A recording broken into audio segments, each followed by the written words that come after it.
The following is a presentation of the Belly Up Sports Media Network. Here's what's cooking on today's Sports Stove Fantasy Baseball Show. We're going soul searching. What did we learn fantasy-wise about the Seoul Korea series? We've got Major League Baseball news to talk about, guys that didn't make the roster, guys that did make the roster. And in our closing segment, we get into waiver wire pickups, some guys to look at and keep an eye on as the season gets started. That's what's cooking on today's Sports Stove Fantasy Baseball Show.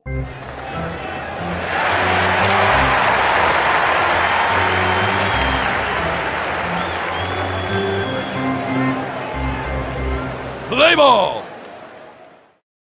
Welcome in to an all-new edition of the Sports Stove Fantasy Baseball Show presented by BellyUpFantasySports.com, Righteous Felon Jerky, and SeatGeek coming to you. We are finally here. You can say that we've already had opening day. I disagree with you. Opening day coming up this week, which means all kinds of fantasy stuff to talk about, but I'm not going to do it alone. I am joined, as I am every single week, by the senior writer, fantasy writer for BellyUpFantasySports.com, the one and only Kevin Wilson. Hey, Kev, how you doing, man? I'm doing great. And how could you not be doing great at this time of year when I agree with you, opening day is Thursday. But even though my Dodgers played, but you got baseball getting ready to power up. You've got March Madness coming at you full throttle. And so it's a great time to be alive. So I'm looking forward to the show right here. It is. You know, I've actually been looking forward to this episode really all week. We've got a lot of baseball news that happened this week with baseball season officially starting on Thursday.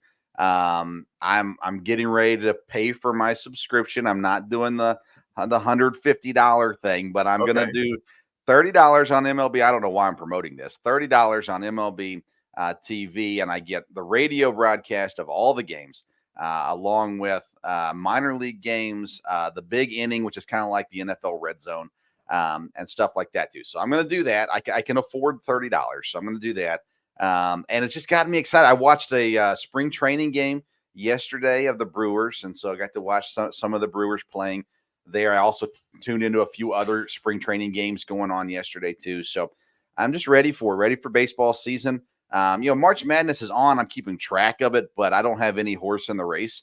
So I've turned all my attention to baseball at this point, as many people who live in Lexington, Kentucky have done as well. But lots of things to talk about today. Yeah, lots of things to talk about today. Let's get things kicking with our fantasy burner segment.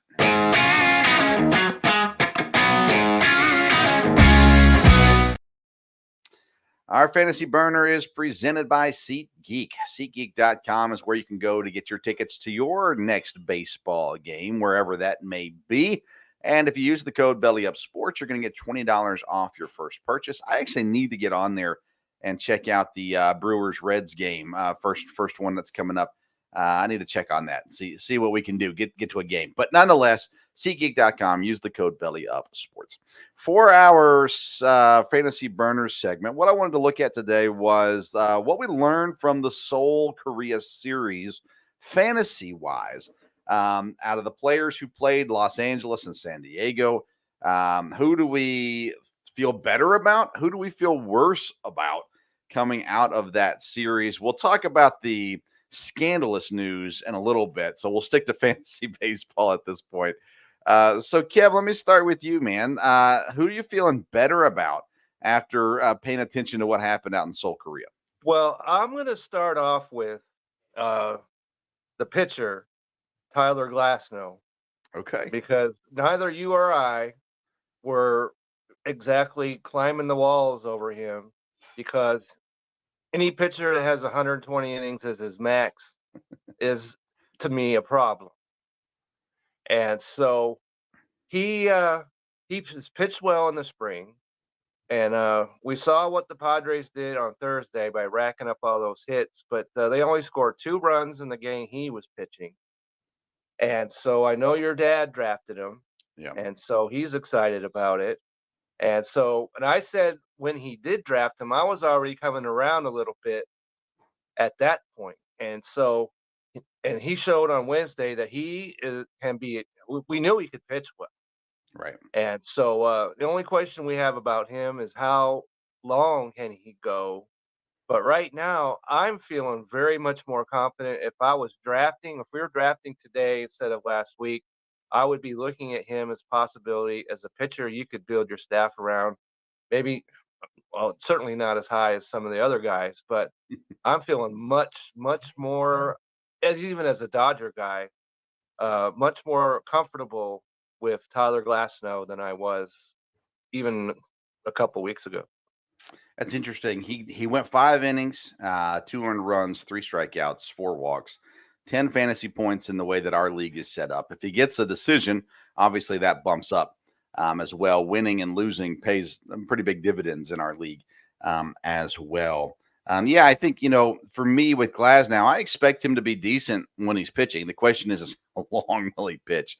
But I'll tell you what, a guy that I have trending up right now is the guy that Glasnow throws to, Will Smith, catcher there for the Dodgers. Now, obviously, he was already one of the top tier catchers, but he wasn't a guy you looked at and thought, I've got to have him on my team. And he comes out and has a really solid, first series, 8 total fantasy points on the series. 1 for 4 in the first game, 4 for 6 in the second game, 2 RBIs and a run. We already like Smith. We haven't really talked negatively about Smith, but we also didn't really pump him up this year either. I think we both had him top 3 catchers, probably. Yeah, I had him top 2. Okay. Yeah. So up there, I just feel better. Will Smith is a guy who's going to get plenty of at-bats this year, and seeing him start the season off like he did in Korea, I see him as trending upward as well. Another guy that we talked about a lot in our rankings, but I just feel better about Xander Bogaerts. Okay, I was going to bring him up as well. Okay, so as Bogaerts comes into this, we were just kind of questioning which Xander are we going to get this year. Is he going to be in the best form that he was in Boston? Is he going to be whatever he might be? He ends up putting up 9 points over 2 games. He had let's see here, 4 for 9, 3 runs, 3 RBIs in the series as well. He was drafted number 91 in our league, and I feel like he's trending towards a better draft position than that at the very least. I like what I saw. If you're drafting today, don't let Xander Bogaerts fall to, what was it you said, 91? Yeah. Don't let that happen. I liked him better as a second baseman than as a shortstop, but he's going to have second base and shortstop. Right. And you have to like what you saw out of him. And there was, when I put out my tiers, I had Ha-Seong Kim ranked over him. And there was a Reddit reader who was more than happy to point out to me that his guy was what you just mentioned, 4 for 7 or whatever it was in the series, and my guy was 1 for 7, and my guy's winning and all that. But so let's not start cashing in chips just yet on that score. But I feel much better, as you said, about Xander Bogaerts, and it's only 2 games, but I like how he's swinging the bat. I like the position that he's batting in that batting order. Yeah. And so the arrows are pointing way, way up on him. And I would have certainly have drafted him way, earlier than I let whoever 91 was that got him. You got a steal right here. So I'm feeling much better about Xander Bogaerts. I've got one more guy trending upward that I like more after the 2 games in Seoul than I liked before. He was drafted 146th in our league, and it's first base, second base from San Diego, Jake Cronenworth. Okay. He's only owned in 60% of leagues, by the way, and I think he would be worth picking up if you've already drafted and he's available in your league. Because, again, first base and second base, it's nice to have those spots. Now, granted, game 1, he went 0 for 4, -2 points in that game. Game 2, he went 4 for 4, 2 runs, 4 RBIs, 13 total points in that game. I like Cronenworth anyhow, but he's a guy that I drafted in one league. No, I picked him up in one league after the draft because I had guys that I could move to the injured list and everything. The problem was the waiver claim came through at midnight, and his game tipped off at 4:00 in the morning or whatever. 5:05 Yeah, here. I did not get him 6:05 into my here. lineup, so I did not get the 13 points Uh, that he offered, or the that's like a categories knife in that right league. to the stomach when that happens. Yeah, but I like what he did in that second game, and I think he continues to show he has value. And I don't think he should be sitting on a waiver wire. I think he should be on a roster. I certainly agree with that. So the last player I'm going to mention is somebody that I did pick up before the series began, and that's Gavin Lux. Okay, And you're still looking at up only for 22%. Gavin Lux. Yes, I am way up Okay. on him. He's only still at 22% rostered, and but not in our league. He's 100% rostered, and I went out and got him, and because I looked after the draft that I had, and I'm like, I'm weak up the middle, Hmm. and so I went ahead and cut Griffin Canaan because who knows when he's going to pitch, and I picked up Gavin Lux, and not much to talk about the first game, but the second game he got out there, he scored a couple runs, had a couple hits. And so that second base and outfield is almost, right behind shortstop outfield. So I I, I was thinking when I did that, I'll get him for this series, but I'm thinking that he's going to stay on my roster for a long time. So I'm way, way higher on Gavin Lux than on draft day because he was not claimed at all in our league, but Yeah, like I said, I got him now. I'm actually surprised by that. I almost put him on my trending down section. I did not put him there because he's only owned in 21.7% of leagues, and I thought, well, you can't really trend down from that, so I'll leave that one be. I don't know. I guess I disagree with you a little bit. I had high hopes for him, and I think he still could obviously come back to form. He had the whole year off, and he's going to be a little rusty to get things started. 2 for 10 between the two games. Again, 0 for 5 the first game. Looked a lot better in game 2 as well. So intriguing though, but no negative points this week, by the way. Yeah, Yep, he no still had negative 1 point, point and in that's right. the first game that he went 0 for 5 And for. so that no 1 point is looming big to me. So um, I like him. I'm going to keep him on my roster, and anyone that's a Dodger, in that lineup, and he doesn't appear to have the same issues. That's why he's a second baseman now, anyway, because he couldn't make the throw from short, but Right. he's doing it from second. And as long as he can stay there and play defensively well, then he's going to stay in that lineup, and I like that a lot. All right, so let's talk about guys we're trending down on. Do we both have a Los Angeles Dodger pitcher on this list? We certainly do. Okay, let's And talk shouldn't about come as Yoshinobu Yamamoto. okay. Here, I'm glad you mentioned his first name. one inning, 4 hits, 5 earned runs, 1 walk, 2 strikeouts, negative 11 on the day. And he's the negative 12 in the other ESPN league that I'm in. So I'm not sure where that extra negative point comes from, but in any case, it's bad. How do we feel about Yamamoto? Well, once again, you and I were not really convinced about him. And I thought that he was going in an area where there were much more established pitchers that you could count on. Mm-hmm. And that's what I did. And I had no intention of, I don't know if you can drastically downcut somebody that you weren't high on to begin with, but so I'm glad I didn't pick him. Yeah. But then you've got the issue because unlike Tyler Glasnow, he's not looked good in spring. Right. Then we saw what happened on Thursday where he got blowed up like a beach ball that had too much air in it. And so it's not time to panic, of course, but if I had drafted him, I would be very concerned about Mr. Yamamoto and how things are going to go from here. And he was drafted 34th in our league. See, that's way too high, and there's no value. He better be a Cy Young candidate to give you value at that spot, and I don't see that happening.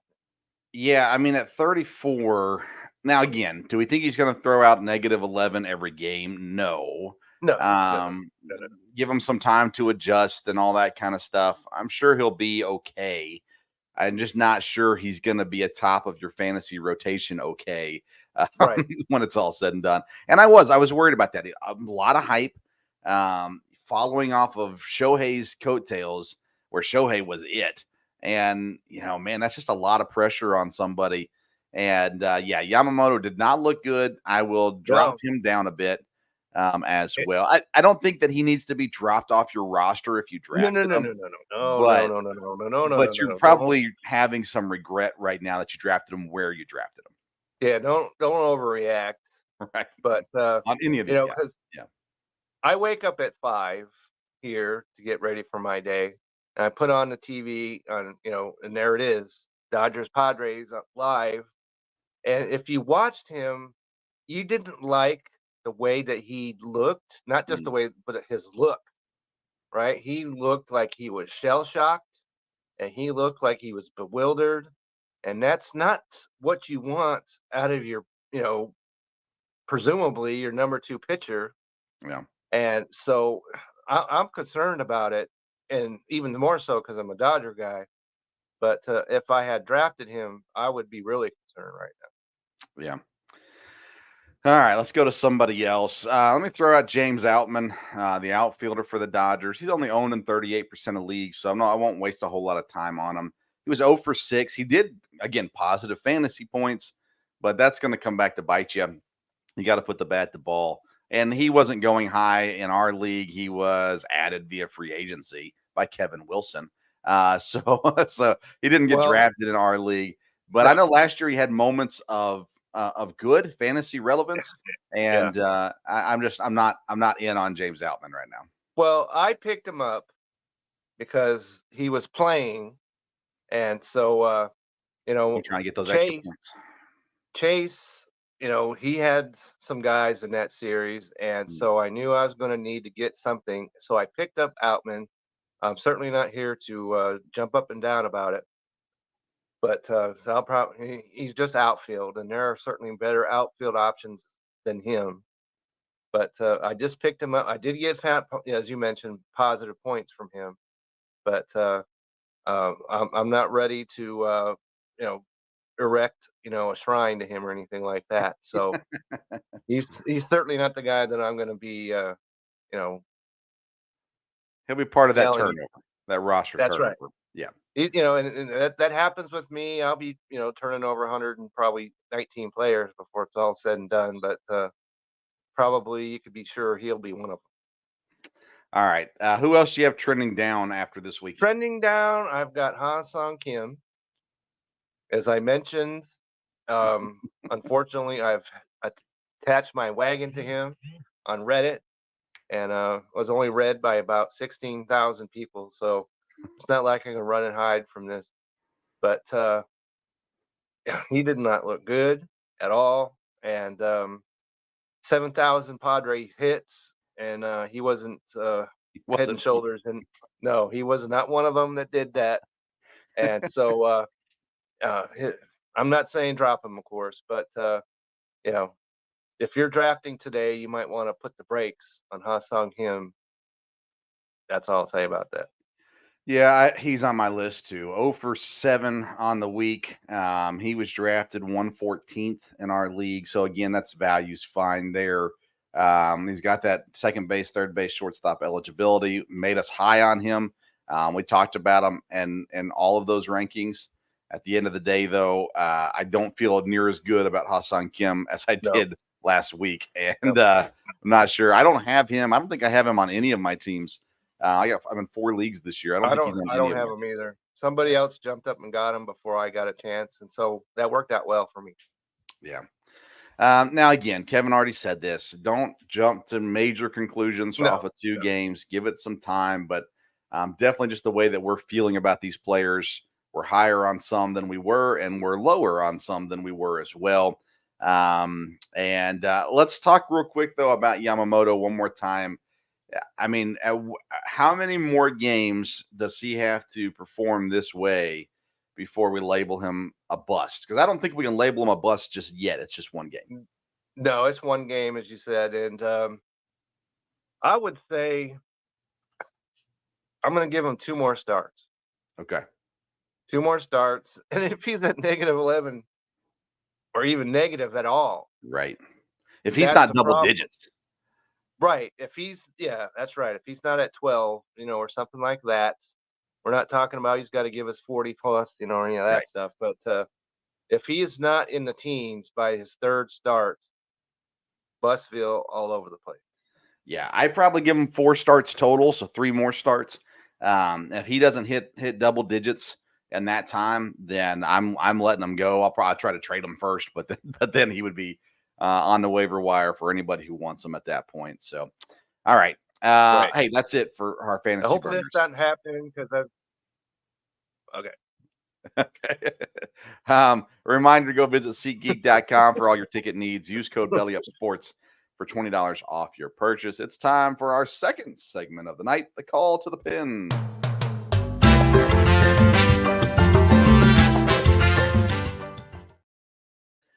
The call to the pin is presented by Righteous Felon Jerky. It's time to join the flavor revolution, and you can do it at righteousfelon.com. There's no better snack while you're listening or watching to a baseball game than beef jerky.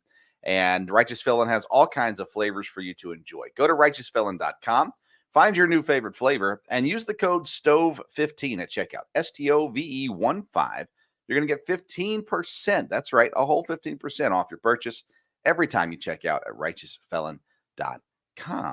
All right, let's talk about the. Before we get question for you, man. So you're talking about Righteous Felon Jerky, which is excellent, by the way. But Righteous Felon Jerky and popcorn, is that a weird combination? No, I can see that fitting. Okay, all right. So we're on the same wavelength. That's something that that's outstanding to do. So just a little recommendation for you out there: Righteous Felon Jerky and popcorn. And popcorn makes it up a little bit. Yeah, all right, very good. Let's talk about the news of the week, and let's start with the Shohei Ohtani news. His best friend has robbed him of $450 million or something like that, supposedly in gambling debts and getting them paid off. Shohei had no idea, supposedly. The law enforcement's involved with all of this now as well. The Dodgers fire him. I was posed the question, and it was brought up to this idea. If this was Trevor Bauer, how would the Major League Baseball be handling it versus it being Shohei Ohtani? And the reality is Major League Baseball is not touching Shohei Ohtani for anything. And I don't know what you think. Do you think Shohei's somewhere hiding something, or do you think this is all on his interpreter? Well, he's going to speak publicly about it tomorrow, I saw today. So we'll get hopefully some definitive answers. I've seen where he has been compared to Pete Rose. I think that's way over the top.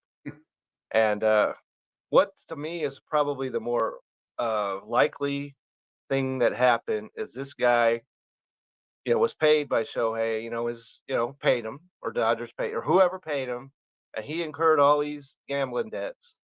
And then Shohei Ohtani stepped in and paid those debts. And if that is in fact what happened, a crime has been committed. And so we will see, the feds are involved. Baseball may not want to touch them, but with the feds involved, they may not have any choice here. And I saw what Brent, had a show on yesterday, and he was talking about there's something that smells, and I think it's pretty smelly myself. But as long as he didn't, give him money with the he was going to place bets for Shohei. I think he's going to come out of this okay. Yeah. And I don't know how in the world you could prove that that's what happened, even if it did happen in the first place. So I think he's going to come out of this okay. But there's some the story about how the guy stole $4.5 million. That's not washing at all. All right. It's not like, he took $40 out of his account or something like that. And I know he's got way more money and all that, but it's got to sound. There was one time where I went to a store and it was supposed to be $41.71, something like that. And then they made a mistake and it was $417.71. And before I even left the store, I've got an alert saying, hey, did you authorize this? No, I did not. So I was able to turn right back around and have them straighten it out before I walked out of the store. Yeah. And if we're talking $4.5 million, I don't know how in the world this could have happened. Yeah. Again, I don't think Well, I saw the report where they talked to former teammates of Shohei's, and they all said Shohei did not care about any other sport, so he wasn't gambling on other sports. They don't think he was gambling on other sports. It doesn't make any sense for him to have done that. How much did he know? Is his interpreter just falling on the sword, or is he legit just absolutely robbing Shohei? Like you said, I think it's hard. It's hard to be missing $4.5 million and not know it. That being said, Shohei's an odd duck, right? I mean, he deferred pretty much all of his contract. He got married. No one knew anything about it. He's a And they were secretive booing guy. his wife. I don't know if you saw that while they were over there. Yeah. So I don't understand what that was all about. But it's not it's not Roseville for Shohei Ohtani right now. Yeah, like I said, I think Major League Baseball is going to do everything they can to protect him as well. So I think he comes out of this clean, and he probably is. I mean, I'm not saying he's not clean, so I'll be careful in going that far. But nonetheless, we'll keep an eye on what's going on with the Shohei news. Yeah, he's not Pete Rose, okay? So if you can please stop the rhetoric, that would be awesome. That'd be nice. All right, let's talk about guys who made or did not make opening day rosters. Mainly, let's start with Jackson Holliday. The Orioles chose to send him down, saying he really hasn't faced the top tier pitching yet. We'd like him to see some more higher end pitching in AAA before we bring him up.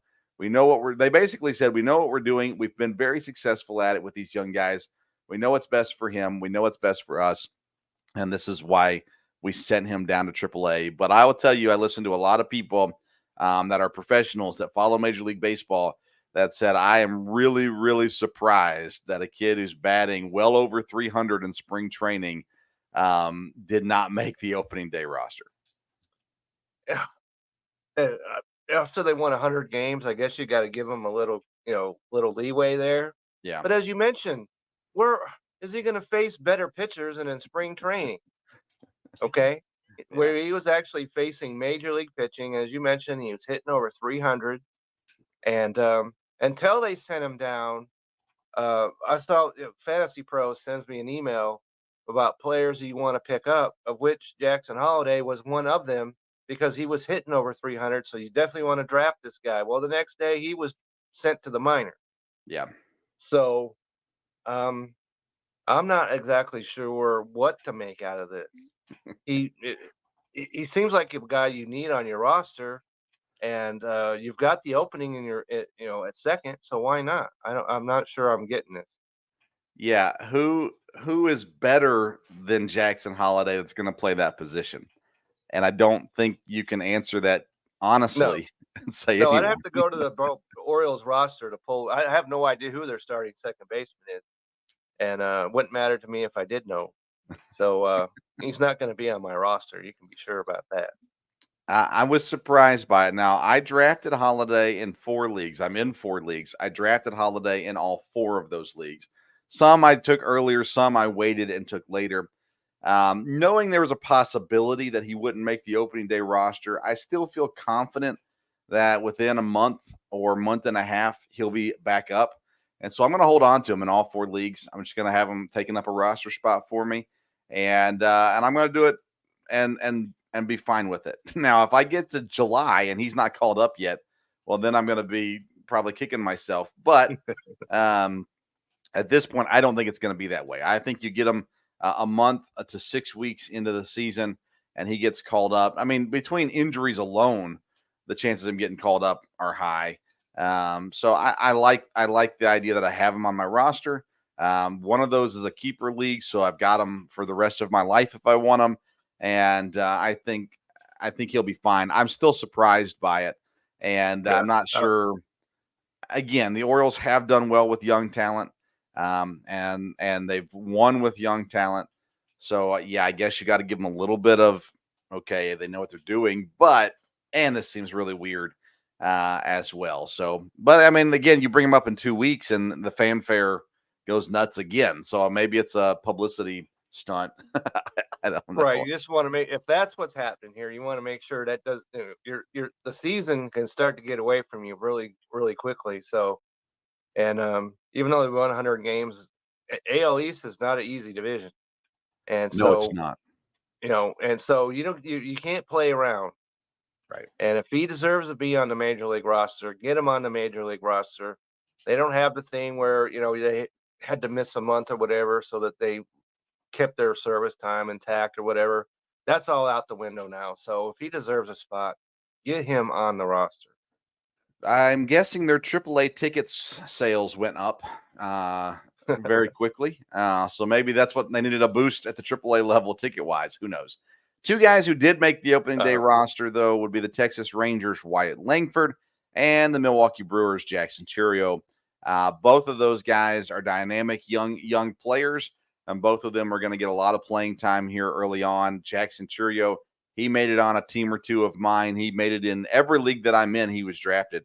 And then Wyatt Langford's a guy I looked at. I did not draft, I don't believe, at all in my drafts, but I definitely was looking at him as well. I like both of those guys fantasy value wise, and I think they're both getting a great opportunity in the places where they are. Especially Langford, because he's in a Texas Ranger team that can smack the ball. Yeah. And so he's going to be either the outfield or he's going to be at the DH position. So if he hits the ball, he'll be in the lineup every day. So he's young, so you don't have to worry about him missing games, or he's not going to be one of those, guys. What do you call it? The guys that move around and get plugged Platoon. in, platoon guys. He's not going to be that, and Chourio's not either. Right. And I thought rather convincingly, I'm sure you did, that you're a Milwaukee guy, that he was going to be on that roster, pretty much, unless he hit 102 or whatever in spring training, Right. which he obviously did not do. So I like him.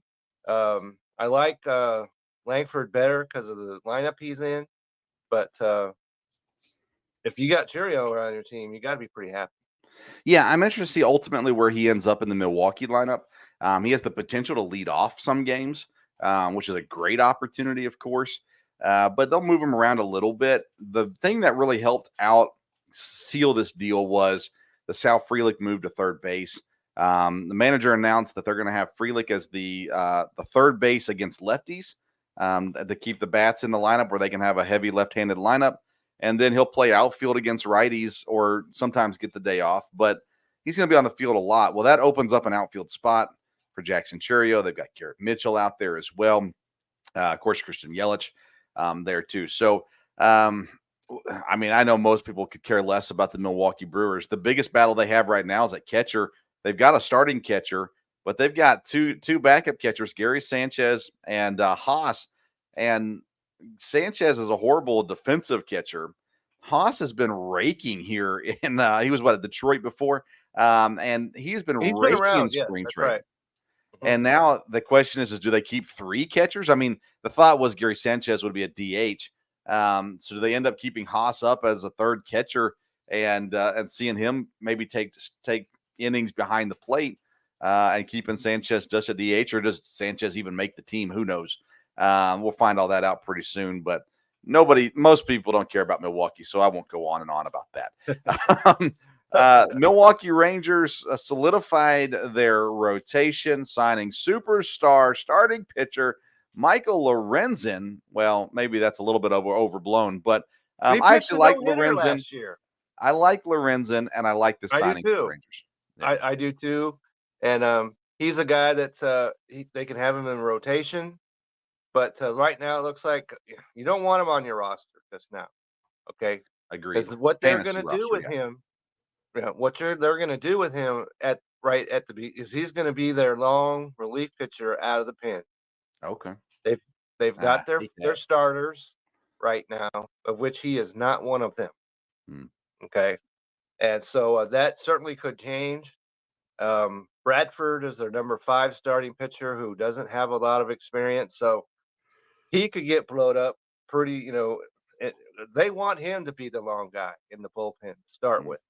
And, but they've already said that, he made the roster, he made the rotation. That's the way it's going to stay for the time being. Until all that shakes out, I wouldn't be rushing over there to hit up on Lorenzen just yet. Montgomery's still sitting out there, not on a team.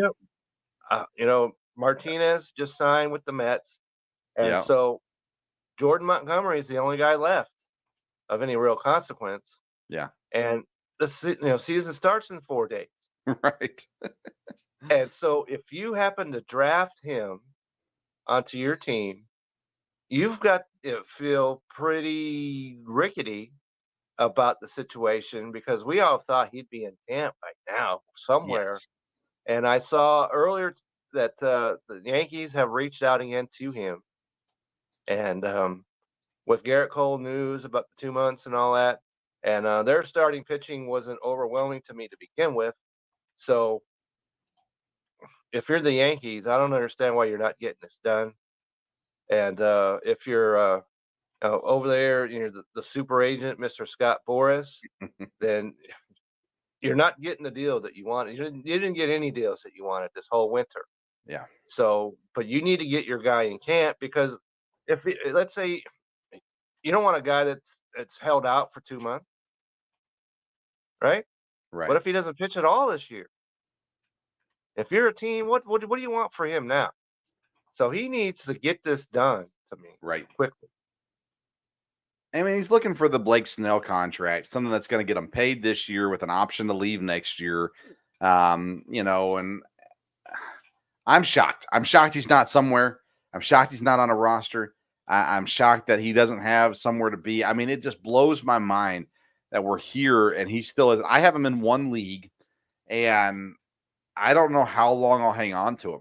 Like, I'm sitting here going, I just don't know that I can have this guy sitting on. Now, you would like to think by Thursday he signs, but he's still not going to be on the field for at least 2 weeks. Right. I It's not mean, like he's going to sign Thursday and pitch, Saturday or anything right. like that. So Yeah. it's not encouraging all the way around because I like him. I like him better than Snell. I always, this whole time, this whole winter, I've liked him better than Snell. He's younger and he pitched well in the postseason. I saw that close up because he pitched for the Rangers, but you got to be off of him until he signs. That's that's the way I look at that. You mentioned JD Martinez signs with the Mets. I'm not blown away by it. I don't think it's bad to take a chance on him, but I'm not in the JD Martinez cheer camp. I don't think he's going to give you a whole lot if you're the Mets, but I don't think he's going to hurt you a ton either. So I think it's a low risk, low reward kind of signing there for JD Martinez and the Mets. And his fact that he can't play in position, right, certainly hurt him. And and even though he's on the Mets now, that hurts him in fantasy to me as well. Yeah, because if you don't have a DH slot, we do. But if you don't have that in your league, what are you going to do with him? Utility is all you can put him in. And what if he starts slow? Right. I don't want anything to do with him right now, fantasy wise. I want to wait and see what happens. I'm not willing to take the risk on him. No. I like I would rather see him somewhere else than the Mets. But I think that he's on a team at least. Yeah. And he did hit 30 homers, 100 RBIs, so he can still swing the bat. Yeah. And so good luck to him. All right, that's our call to the pin, presented by Righteous Felon Jerky. Go to righteousfelon.com. Use the code STOVE15 to get 15% off your purchase. Let's head into the final segment of the day, our Fantasy Focus.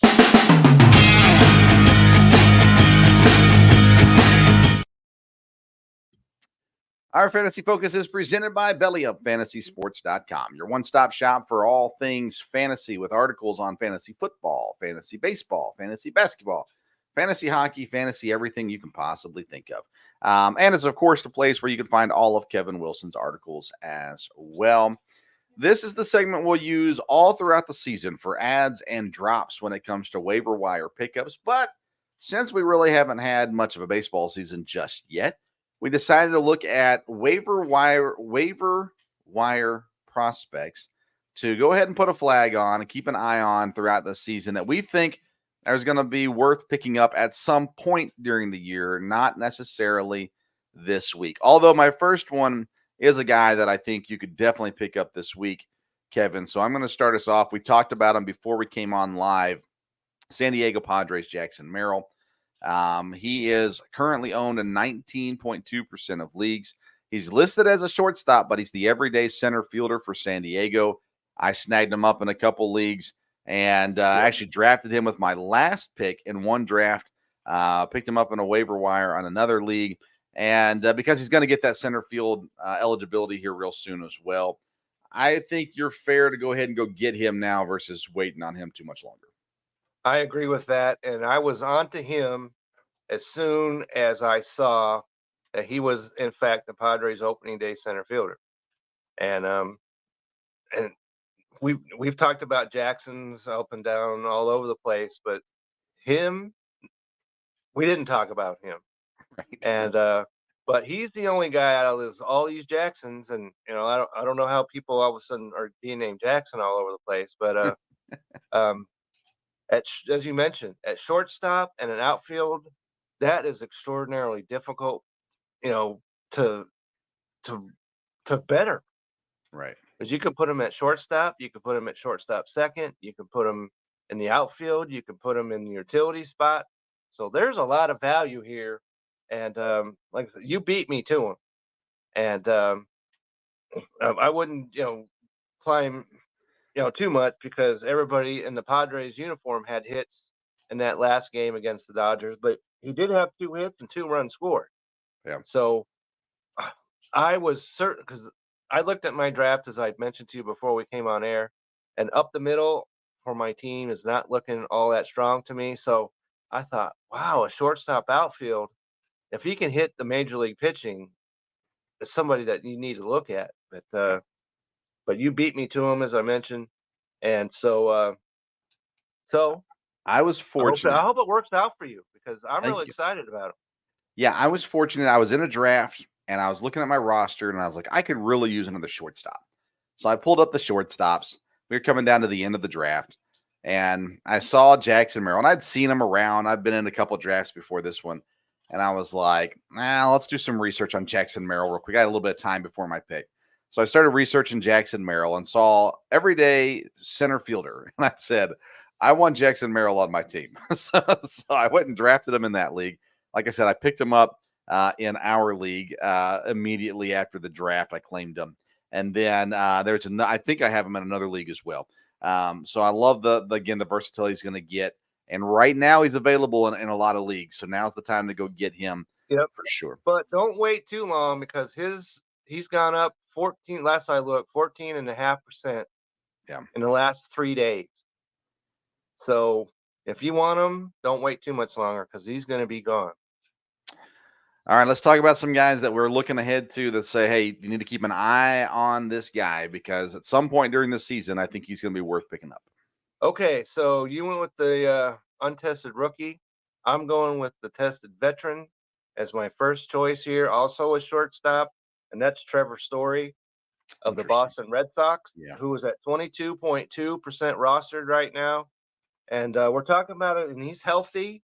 And he's looked well in the spring. And he's a guy that could, and we're not going overboard about Boston right now, okay? So, but if you were Trevor Story, he's got the ability to give you 20 homers, 20 stolen bases. And so I really like what he can do. And if he's healthy, he's a guy that at shortstop that can really help a team out. And so I'm looking for him to be on the opening roster and really playing well. So he won't be at 22% roster very long, but I'm not making a move just yet. But definitely keep your eyes on Trevor Story. I like that one. I'm going to go back to another young guy in the middle infield, shortstop, second base eligible. He's only owned in 0.9% of leagues right now. Okay. So you don't need to rush out to get him, but keep an eye on him. And it's the Arizona Diamondbacks, Geraldo Perdomo. He's on a really good team that has had success with young players. They've got plenty of young guys. They have a solid mix of young guys and veterans on that team right now. Perdomo is going to be the starting shortstop. So he's going to have opportunity. It's just whether or not he makes the most of that opportunity. So I think he's a guy you keep an eye on. I like the young guys in Arizona, and I think you add Perdomo to that list and see what he can do this year. And he's had some experience under his belt. not a whole lot of it, and so I like what's ahead. I think for him. Okay, I like that a lot. And so I'm going to go to a guy because, as you mentioned, right after the draft, you said, yeah, when you don't have any positional variance here on your team. So there's a guy right here that I'm going to mention. The shortstop, third base, outfield, DH. Ooh, And he's about to get first base because Nathaniel Lowe is starting the season on the IL. And of course, I'm talking about Ezekiel Duran of the okay. Texas Rangers. Okay. And even though Corey Seager is on the active roster because he was going to play shortstop until he was ready, but as I mentioned, Lowe is not ready. So he's going to be their everyday first baseman until he is. And then once that happens, he'll play everywhere. Mm-hmm. So he'll be in the Utility, yeah. lineup. And so he's a guy that's got double-digit homer, double-digit stolen base capability. He's only at 5.4% roster. Mm-hmm. And so we're not talking about season long. None of these guys probably may not be season long, but to start the season, he's a dude to keep your eyes on because you can play him everywhere. He's going to be in the lineup every day to start the season. And then you can worry about it after Lowe comes back and find out where he'll play, if he'll play or whatever. But right now, he's going to be there. So he's a guy that I would look at really hard. I like it. All right, let me give you a guy that's on a team that I have not encouraged people to go get players from, mainly Okay. because the baseball gods are against them Okay. this year. Okay. I'm interested now. Chicago Cubs third baseman. He's owned in 3% of leagues, Michael Okay. Busch. Busch is a young guy, and he has a ton of potential. He's looks like he's going to get opportunity there in Chicago to play and get at bats and produce. The baseball gods are not going to pick on young guys who didn't have much As of a much? say on what Okay. team they went to. Free Okay. agents, maybe. Guys like Dansby Swanson, who chose to go to the Cubs. Guys like Cody Bellinger, who re signed with the Cubs. Yes, the baseball gods are against them, but not Michael Busch. He's free from the curse. Don't go get him now, but keep an eye on Michael Busch. I think there's a lot of potential because the Cubs do have potential to be a really good team this year. They do. And so, all right. So now that I know how exactly this curse works, I might be, a little more amped to look at some Cubs. But the player I want to talk about is he's second base and DH, and that there's a pattern that's happening here. As I mentioned, I'm focusing on middle infielders, and that's Edward Julian of the Minnesota Twins. Uh, Okay, he's at 12.7% rostered, and he's going to be the Minnesota Twins starting second baseman. They traded Polanco away, and so he's going to be in their lineup. And he's projected to hit 17 homers, still 12 bases. And so there's some value to be had here. He's a guy that's in our league, you've got DH, but he has to be DH qualified to slide into that spot. I'd like ESPN to do something about that, but it's not going to happen. But so he's a guy that you could have in your lineup that you could slide in that DH spot if you need to. But um, it's going to be interesting to see how good or bad Minnesota is. I don't think they're going to be as good, but I think their lineup's going to be all right. So a guy that's 12% rostered that's starting on their team is a guy you need to take a look at. very nice. I'm going to transition to pitcher now Okay, me too. and head down south to Tampa. 14% owned Aaron Savali, the veteran pitcher down there. I like what he's has potential to do. I'm not gonna lie. I'm very skeptical of Tampa this year. But again, he's a veteran. He's a strikeout guy. He can give you different things. I like Savali enough to say I'm going to keep an eye on probably all of Tampa's rotation, but I'm going to keep an eye on Savali and see what he adds to that rotation. Okay, so that's a guy I was looking at, but then I saw that he has not pitched all that well in spring, so I backed off just a little bit. But I think there's a lot of value there in that pick. So the guy I'm going to go with is actually his team's opening day starter, who's at 22% rostered, and that's Oh, Josiah Gray of the Washington Nationals. And Washington, as we mentioned, is not a team that you're going to go and search for gold a whole lot. But as an opening day starter, there's some value here at 22%. And he's pitching at Cincinnati, so I'm not saying go and get him right now and put him on your roster and start him in Cincinnati. There's all kinds of landmines everywhere on this. But if he goes out on Thursday and pitches well in Cincinnati, he's a guy that you definitely want to look at because he's going to start 30 games for them, and he'll get you some maybe not win so much because he pitches for the outpost that is Washington. But right, so I like him. Maybe not so much Thursday, but going forward, I like him a lot. So that's a really interesting pick. I like Mackenzie Gore, more than I like Gray. I have Gore on my team. Actually, is it in this league? No, it's not in this league. My dad has him in this league. Drafted 252. I've got him in another league. I like Gore better than Gray, but I like Gray too. Both Gray and Gore are going to give you fantasy points. And I think especially if you get to a point where you get a guy that goes down early and you need to bring on a pitcher, look at the matchups. But generally speaking, I think Gray or Gore are solid pickups for the Nationals. They've got some real talent down there in Washington, and it's going to take them some time to put it all together. But I think both of those guys can be trusted to get you some solid fantasy points this year. I like that one a lot.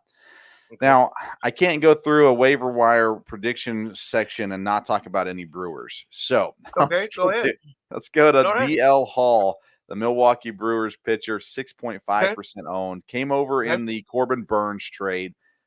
He was the get as far as pitching arms go in that trade. We don't know a lot about him as far as he hasn't had a lot of major league experience. We're going to learn about him quickly. Now, how will he fare? I can't tell you that, but I can tell you he's worth keeping an eye on because he's a lefty, and he gives you something in that rotation that they don't have a lot of. He's young with potential. So I say DL Hall's a guy, again, I'm not going to go pick him up right now. I don't even have him on my roster, but he's a guy I'm definitely keeping an eye on to see what he does there in Milwaukee, because say what you will about Milwaukee not being as good as they have been recently and probably potentially in the bottom of this division even. They have a lineup that actually has some experience to it. Willy Adames hit 3 home runs today in a spring training game. So if he shows up like he was supposed to last year, that would be nice if he could do that. And, then you add Rhys Hoskins into it. Out of my mouth. That would be great. Yelich back at it. You got guys there. If they have run support for these pitchers, they're going to be a lot better than some anticipate. So DL Hall is a great young arm to keep an eye on. And if he starts off, looking good in Milwaukee, he'd be worth bringing onto your roster. Okay. It's okay to be a homer because that's where I'm going next. Okay. All right. That's with the Dodgers, and I'm talking about Gavin Stone. All right. And he's at 12.6% rostered, but he has been tabbed to pitch the third game against the Cardinals on Sunday. And so he's going to be a guy after that you'll probably want to stream because he's going to be the Dodgers' probably number 5 pitcher, maybe number 4, but number 5 more than likely. But he's pitching Sunday. And at home against the Cardinals, we don't know what the Cardinals are going to have, or if they're going to be as awful or good, whatever it is, but he's pitching against them at home. I think that's a start that even somebody, because we've got that 10 starts limit in our league this week, of which I've got 5 guys on my staff that are opening day starters. So by Thursday, I'll have 6 guys that I've used already. Yeah. So that's the kind of thing that you need to strategize a little bit. But Sunday is free of that little limit. So you could start him on Sunday, and as long as you're at 9, you'll be fine. And so I like this matchup against the Cardinals at home. So at 12.6% rostered, there's a lot to like this week with Gavin Stone. All right. The last guy I've got for you is a relief pitcher, Kevin. Not only is he a relief pitcher, he's a relief pitcher for the Kansas City Royals, Kevin. And Wow. yet you Okay. need to know about Good him. thing I'm sitting down, so I'm good. It's James MacArthur, 3.6% owned, potentially in line for saves in Kansas City, definitely in line for holds. So if you have a league that gives you points for holds, they signed Will Smith in the offseason. Not the actor Will Smith, the one that went up and slapped somebody, but the pitcher Will Smith. They signed Okay. him in the Good. offseason, thinking of him as being the saves guy. But James MacArthur showed up and showed out. I think you're going to see him split save opportunities with Will Smith. You're definitely going to see him get hold opportunities. He's much younger than Will Smith. He's the future closer for the Kansas City Royals. How much has he become the closer now? Well, that's a wait and see. The only reason he's not on my roster right now is because I've got 3 other guys. I don't feel like I need a 4th relief pitcher. I got him in one league, and again, he's going to get holds and potential for saves. Kansas City, again, they're not going to be, lighting the world on fire. They're not going to be an 80-win No, but I team. like them this year. Yeah, they're going to be up, and I think MacArthur's going to be an important piece in that back end of the bullpen. I agree with that. I think Detroit as well in that division is a team to keep your eyes on. And so I like that a lot. And but the last guy I'm going to go with pitches against your Milwaukee Brewers this Saturday coming up, and that's Luis Severino. I can't believe I'm saying this. I can't believe this either. I can't believe it. All right. He's 11.6% rostered. I'm not saying, once again, that I'm picking him up to start against your Brewers. However, we know what he's capable of doing, and he's pitched healthy. He's looked well in the spring.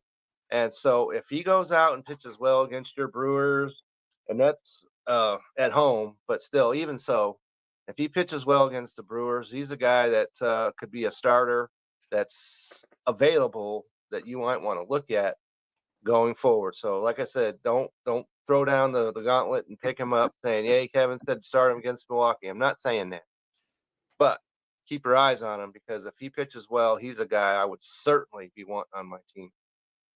Intriguing. I cannot say I expected to hear that name come out in a positive sense today. Well, Man. when we're talking fantasy, you got to go where you go, and and live with it. Yeah.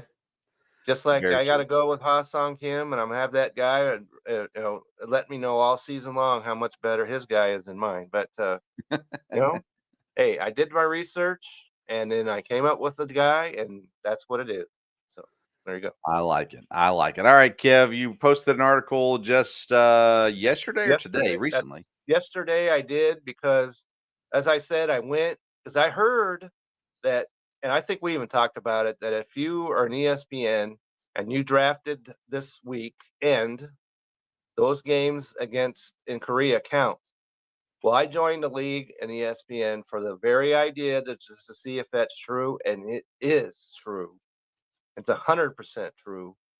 And so I thought, well, people need to know that are going into their draft weekend if they draft Mr. Yamamoto, as we mentioned, and all of a sudden you look at your starting lineup and you got negative 12 fantasy points, that might cause a couple of heart murmurs throughout the land. So I didn't want that to happen. So I put out an article yesterday about that, and I also put in there because there are only 12 starts this week in ESPN leagues. And so know that because guys like me who have 5 starters, as I mentioned, starting on Thursday, that can mount up to 10 starters by Saturday, then you're locked out. Yeah. I didn't want that to happen to anybody, so I put that out yesterday. And earlier in the week, I put out, I reviewed our first round of our draft, which we did last Sunday. And so that's out there right now. So both those articles are on a Belly Up Fantasy website. And then we just found out that on Wednesday of this week, we're having our Belly Up Baseball Super Show coming out. And I said, well, sign me up to that. So I will be doing that. I'm not sure exactly what time that is yet. Maybe 8 o'clock 9 o'clock. or something. 9 o'clock Eastern, 8 o'clock Yeah. me. Okay. So, all right. So you definitely want to check that. That's the day before opening day. And then you could be pretty sure I'll be pretty jazzed up by Wednesday night. So you'll definitely want to check that out. Yeah, it'll be past my bedtime, but I'll be there too. I might be in my bed. I haven't decided yet. I'm laying in bed doing this, but no, looking forward to that for sure. That'll be on Belly Up YouTube page, the Belly Up Sports YouTube page as well. And that'll be good. And of course, Kevin, you'll be doing weekly ads and drops, I assume, once the season gets rolling here, correct? Right, and there's an article that's being processed about that very subject right now about the players, and many of them that we've talked about tonight. There you go. So make sure you're on bellyupfantasysports.com. You can, once you get on there, you can sign up for email updates and different things there. The newsletter, which is always eventful as That's well. right. I did that, and I worked for Belly Up, so that's right. Definitely worth it. It's worth it. I will be live tomorrow right. night at 8:00 talking with EKU middle infielder Colby Ott, who's had a great start to his season, playing shortstop and second base, leading off, doing all kinds of things for the EKU Colonels, who just got a sweep. They swept North Alabama in conference play this weekend. So congrats to them. I'll be talking with Colby tomorrow night. And then Wednesday night, Dad and I will be back. We'll be talking March Madness, NFL Draft, Major League Baseball, all kinds of stuff. And you can watch the Sports Stove Wednesday night at 8:00. And as soon as that's done, you just click the next link over to the Belly Up Sports Baseball Super Show and catch that following there as well. So yeah, that's full night. That's where you need to have that your jerky, your popcorn, your chosen beverage, whatever it might be, and just park yourself on Wednesday night and go to town. There you go. I'm going to need a caffeinated beverage on Wednesday night just to be there. I'm too old for this 9:00 start time stuff. I hear that. At least I'm not where time begins. So I'm a little behind that. 8:00 here, so that's not quite so bad. Oh boy. All right. Visit SeatGeek.com. Use code BellyUpSports for $20 off. Go to RighteousFelon.com. Use code STOVE15 for 15% off your purchase. And go to BellyUpFantasySports.com for all of your fantasy needs. I just realized, Kevin, that I did not have our names displayed this whole time. You can follow Kevin at Kevin62 WILSEA on Twitter. You can follow me at Sports Stove on Twitter and Instagram. And by the way, I just want to shout out two guys at Belly Up who are helping with the promotion of this show. Nico and Peter, correct? And I should look this up. Yeah.